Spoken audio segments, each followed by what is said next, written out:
Tseineaidd, mae'n flwyddyn newydd Tseineaidd fory, a fi licio ymdrech y ddwy ohonoch chi fan hyn nawr. Blwyddyn y teigr, ond chi wedi trio mynd yn gathaidd, falle wedi fe. Wel ie, ni di Bach o ffliwc fan hyn, ydy fe bod ni'n digwydd gwisgo'r un ar Ne, no, ni ddim trefnu hwn o flan llaw. Na, o'n i'n mynd i weid le mae memo fi. Ie, gys ti ddim yn memo, dy fe. A mae'n bwysig i weid, mae ffrog sydd yn Nerys. Right. A Chris sydd y fi, so ni bach yn wahanol i gynnu. Reis Tseineaidd stati, yna fe? Ie.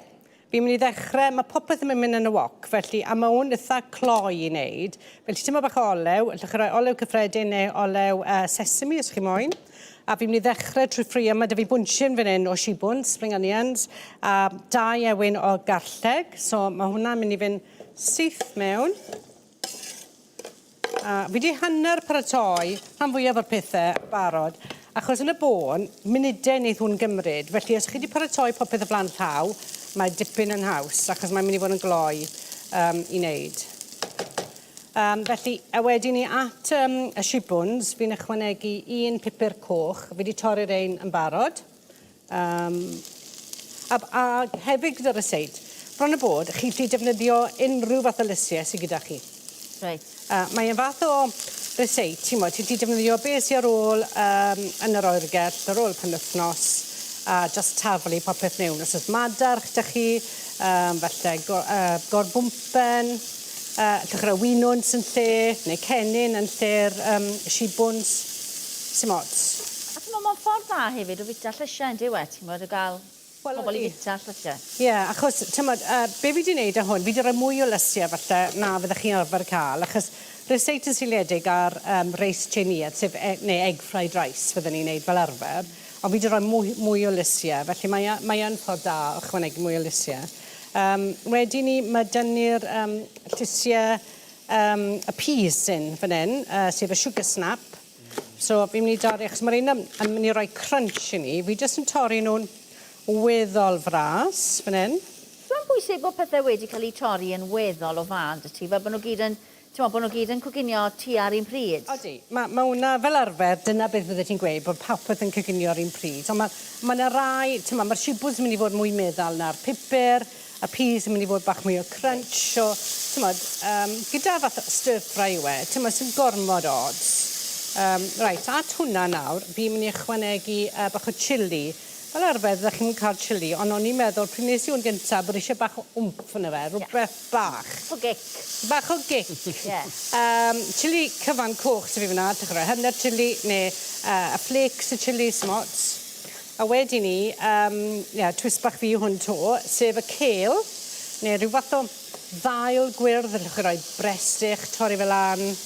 A gyda'r kale, achos bod e'n bach yn wahanol falle, gallech chi ychwanegu, a fi'n mynd i wneud y nawr, i helpu fe goginio, bach o ddŵr. Sori, mae chili newydd... gyrraedd y gwyddwg.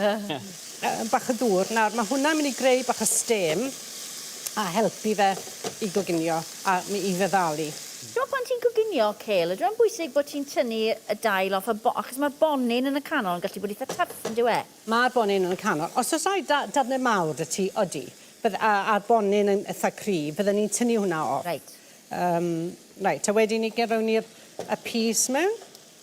Ar wahân i'r corgymychiad, y prawns nes mlaen, mae hwn yn weddol vegan o'n addas i unrhyw un i fyta. Wel, hyd yma, mae'n hollol vegan. Ti'n gwybod, hollol vegan, o beth gallwn ni wneud, ti'n gwybod, jyst ychwanegu reis nawr, gadael y fod.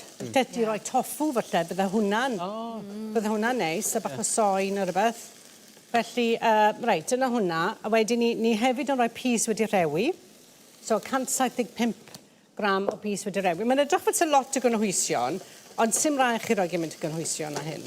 Mae'n lliw garnau. Mae lliw da dyn ni nawr, Oes, mae lliw da, newn ni roi siglad bach iddo fe. Nerys. Cyn bod ni'n, fi'n gwybod, cyn bod ni'n rhoi reis. Ar y pwynt na, bydde fe gyd i mynd i'r llawr dy fi. O, a fy'n nefyd. A wedyn ni, mae dy fi 4 wy fel hyn. A fel oedd o'n i digwydd, o'n i'n ffilmo mewn ffarm neu ffatri wyau dydd Gwener. Right. So, roi nhw wyau i fi, diolch yn fawr ddyn nhw. So, mae'r wyau, fi'n defnyddio'r wyau. Ond at yr wyau, twist bach gwahanol, fi'n mynd i roi bara lawr. Reit. Felly, twist bach Cymreig. Felly, llwn ni weid bai ryseit cymysgedd o'r Cymreig a'r Tseineaidd, falle. A blas y môr, wrth gwrs, y fe. Ie. Wel, pam? Bara lawr ynddo fe. Wel, mae fe'n rhoi'r blas, ti'n mwyn, umami neu ti. A mae fe'n rhoi maith i ti hefyd. So, ti'n cael lot o faith yn y fe. A mae wyau a bara lawr yn mynd yn hynod o ddau dy gilydd. Reit, fi wedi rhoi reis fyna, 300 gram o reis basmati wedi coginio'n barod. 150 o gorgymychiad, mae rhain wedi coginio, so just fa mater o dwymo'r yna. Ac yn sydyn reit, sorry, fi'n gwybod fi'n rhedeg mas amser, un llwy fwrdd o saws soi. Wps. Hwn i troi hwnna lan fra. A mewn ar wy. Nawr, mae'r wy yn mynd i seto yngres y popeth arall, felly bydd yn seto'n gloi. Just cadw i droi. A fel ti'n gweld, mae fe'n dechrau coginio. Ti eisiau cadw droi, neu mae'n mynd i fod fel omlet, os yna? Wel, odi. A ti moyn just y strips na o'r wyau. Ti'n ma, sy'n lot o wmff dyn ni fan hyn, eddi. Ond mae hwnna mwy na lai yn barod nawr, so newn ni roi fe mewn bobo bowlen i chi. A nawn ni flasu fe nes mlaen, Nerys. Diolch yn fawr i ti. Diolch. Diolch.